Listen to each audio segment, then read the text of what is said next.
안녕하세요, 엘사운드의 김용철입니다. 오늘도 리뷰하는 시간을 가져볼까 합니다. 오늘은 어떤 제품이냐면요, 바로 이 제품을 여러분들 나눠볼까 합니다. 에어팟 맥스라는 제품이죠. 나온 지는 좀 됐어요. 나온 지는 좀 됐는데 어떤 지인이 한번 이 제품에 대해서 평을 좀 해달라는 요청이 좀 있었어요. 이 제품에 대해서 궁금한 것도 있었고요. 이 제품을 조금 오랫동안 착용하고 사용하면서, 그러니까 많은 사람들이 리뷰를 했지만 그 사람들과 좀 다른 각도에서 여러분들에게 좀 이야기해 드릴 것이 있다라는 생각이 좀 들어서 리뷰를 찍어보게 됐습니다. 이 제품에 대한 호불호가 조금 갈리더라고요. 특히 음질적인 측면에서는 이제 호불호가 갈리는데, 제가 평가하기에는요, 이 제품은 딱 이 목적을 위해서 만든 제품이라는 생각이 들었어요. 그 부분에 대해서 여러분들과 하나하나씩 나눠볼 텐데요. 시작하기 전에 구독과 좋아요는 잊지 말아 주시고요. 잠시 영상을 보신 후에 시작을 해보도록 하겠습니다.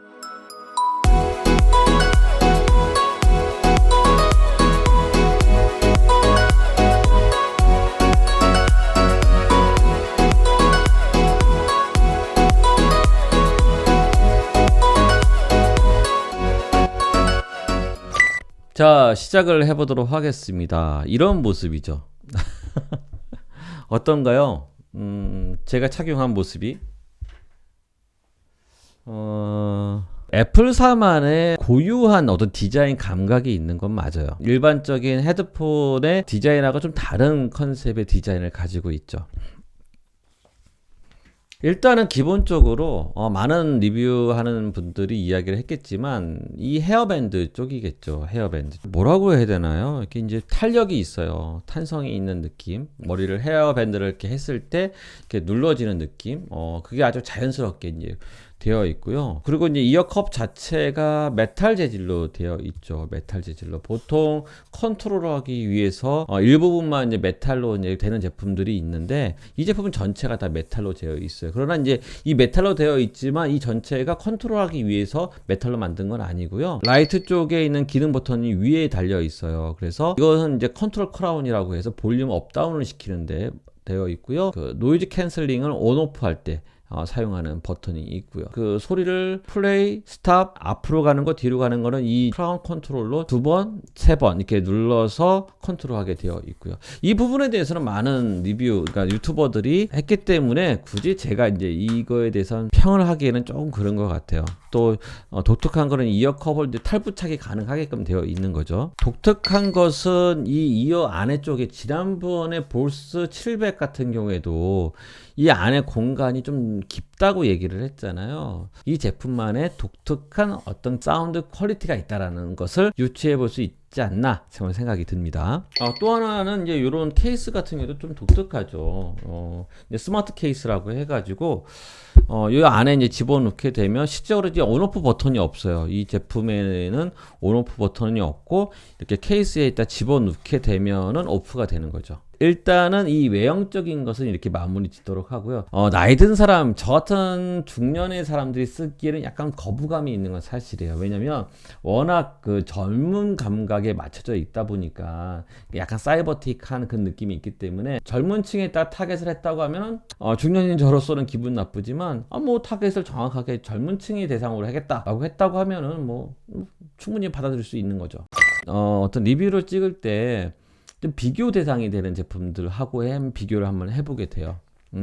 이 제품, 특히 이제 헤드폰, 와이어리스 헤드폰, 노이즈 캔슬링이 되는 헤드폰, 그 중에서도 가장 핫한 가격대가 비슷한 것들, 이것을 뽑아보니까 딱 이 정도가 나오더라고요. 첫 번째는 제나이저 모멘텀 3 와이어리스 있죠. 그 다음에 소니사의 WH-1000 MX4가 있을 거고요. 그 다음에 마지막으로 이제 보스사의 노이즈 캔슬링 700, 지난번에 제가 리뷰를 했던 그 제품, 이렇게 하면 비교가 될 수 있을 것 같습니다. 자, 그렇다고 하면은 이 제품들을 하나하나 이제 비교를 해보도록 할게요.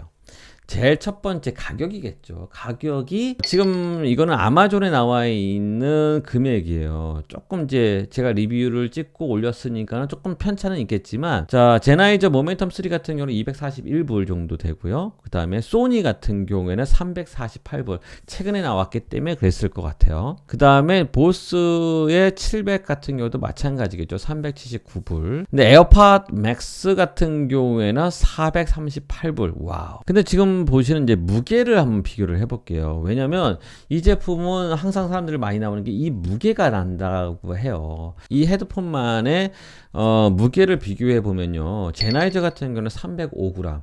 조금 무겁죠. 근데 소니 같은 경우는 보면은 254g이에요. 그 다음에 보스도 마찬가지 254g 동일하고요. 근데 에어팟 맥스 같은 경우는 384g이라는 거죠. 왜 이렇게 무거울까라고 생각을 좀 해봤어요.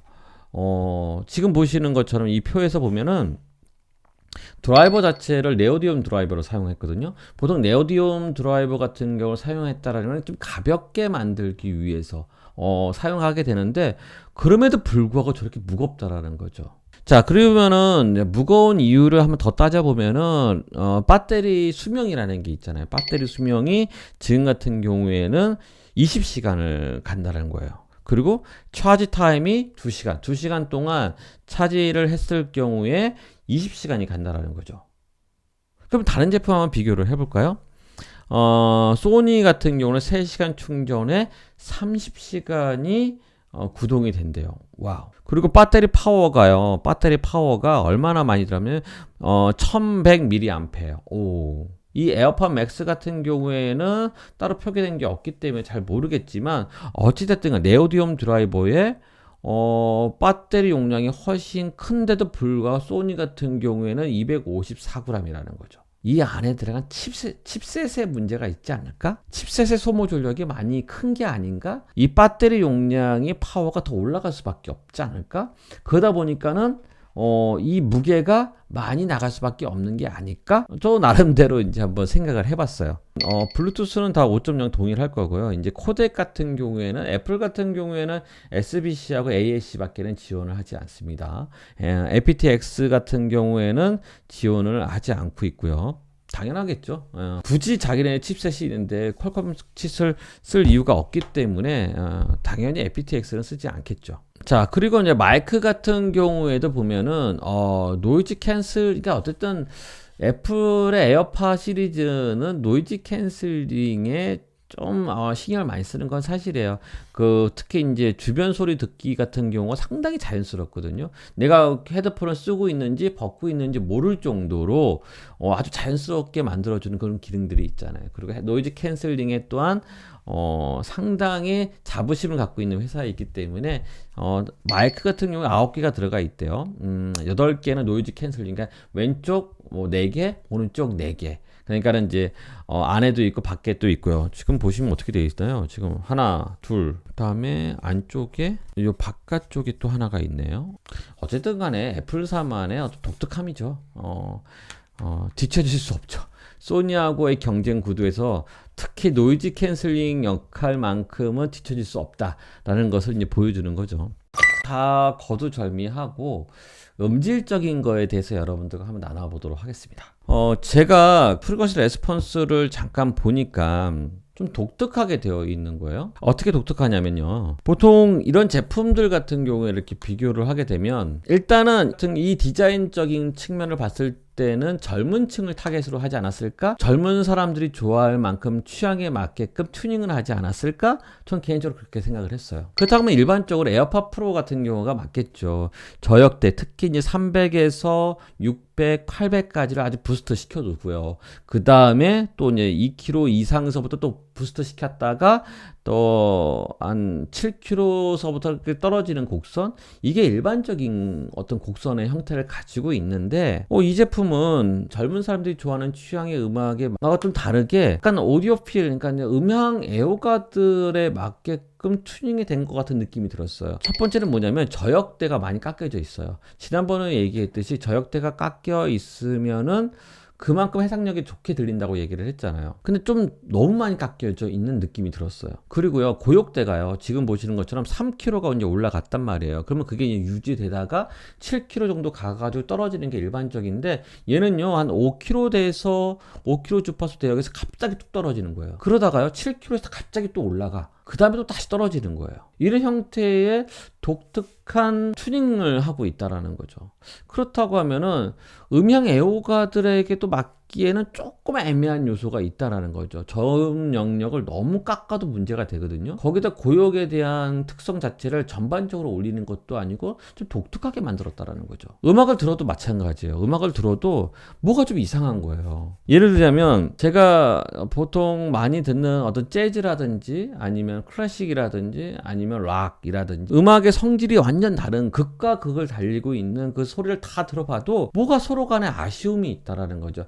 사운드 퀄리티는 분명히 좋긴 해요. 좋긴 한데 뭐가 아쉽다라는 거죠. 이 튜닝점이 어디에 목적을 두고 있는지를 잘 모르겠다라는 거예요. 그런데요, 제가 애플 뮤직을 여기서 얘기하는 건데 스페셜 사운드, 그러니까 스페셜 공간 음향, 공간의 오디오, 공간 뮤직. 제가 휴대폰이 이제 아이폰인데 아이폰 13 맥스 프로예요. 어쩔 수 없이 애플 뮤직을 신청을 했어요. 애플 뮤직을 신청을 했고 공간 음향이라고 나와 있어요. 이렇게 공간 음향이라고 이렇게 표시가 돼서 나오는 부분이 있어요. 여기서 이제 히트 음악이라든지 여러 가지 음악들이 있더라고요. 그래서 여기 것을 한번 들어봤는데요. 아, 그래서 이렇게 만들었구나라는 생각이 들었어요. 아, 이 제품은 애플 뮤직하고의 연동을 위해서 만들었구나라는 생각이 들었어요. 애플 뮤직에서 지금 밀고 있는 것이 돌비 애트모스예요. 네, 돌비 애트모스하고 거기에 맞는 음악들, 공간 음향의 음악들을 이렇게 막 지금 올리고 있어요. BTS의 Permission to Dance 뭐 이런 노래도 있고요. 클래식에서도 뭐 여러 가지 음악을 좀 들어봤고요. 그 다음에 재즈 쪽 노라 존스의 Come Away With Me 이 노래 참 좋아하거든요. 그 노래도 있길래 한번 들어봤고요. 그래서 여러 가지 뭐 전 CCM도 좋아하기 때문에 힐송의 오션스 이런 노래도 들어보고요. 여러 가지 노래를 다 들어봤어요. 첫 번째는 이게 지금 2022년 4월 달에 앨범이 올라온 거더라고요. 보니까 임동혁 피아니스트의 피아노 소나타 슈베르츠 넘버 20의 작품 번호 959, 960 요 부분인데요.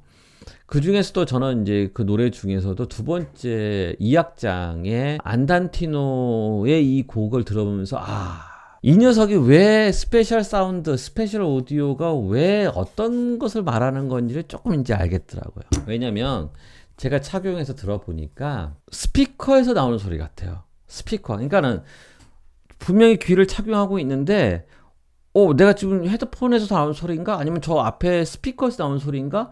구분이 잘 안 될 정도로 느껴진다라는 거예요. 그 뜻은 뭐냐면 이 모든 음악 자체가 스페셜 사운드, 스페셜 뮤직이 현장에서 그 음악을 듣는 느낌이라는 거죠. 특히 이제 베르른필의 그 음원이 있었어요. 무손실 음원이 있었는데 그것도 들어보니까 또 마찬가지더라고요. 우리가 이제 익숙하게 들었던 음원으로 봤을 때는 좀 다르죠. 우리가 익숙하게 많이 들었던 음원하고 비교를 하게 되면 다를 거라는 거예요. 근데 이 용도로 만든 음원을 우리가 처음에 들었고 그 음악을 듣게 되면 또 다른 음악을 못 듣게 될 수도 있을 거라는 거죠. 그래서 제가 힐송의 제가 좋아하는 오션스라는 그러니까 타야 스미스 가수의 그 보컬 소리가 상당히 매력적이거든요. 독특하고. 그래서 그 소리를 들어보니까 진짜 달라요. 원곡을 내가 많이 들었던 그 음색과 돌비 애트모스를 통해서 들리는 그 소리는 분명히 달라요. 다르지만 만약에 내가 처음서부터 그 음원으로 이제 돌비 애트모스 음원으로 들었다고 하면은 분명히 차별화는 있죠. 돌비 애트모스 같은 경우에는 어떤 공간적인 음향을 치우쳐 있기 때문에 그 어떤 소스 소리에 그러니까 귀에서 바로 들리는 소리가 아니잖아요.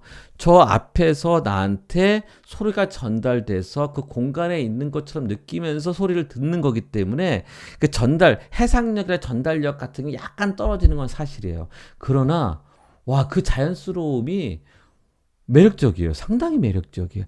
그러기 때문에 그 애플 뮤직에서는 이쪽으로 치우쳤구나, 이쪽으로 목숨을 걸겠구나라는 생각을 했던 거죠.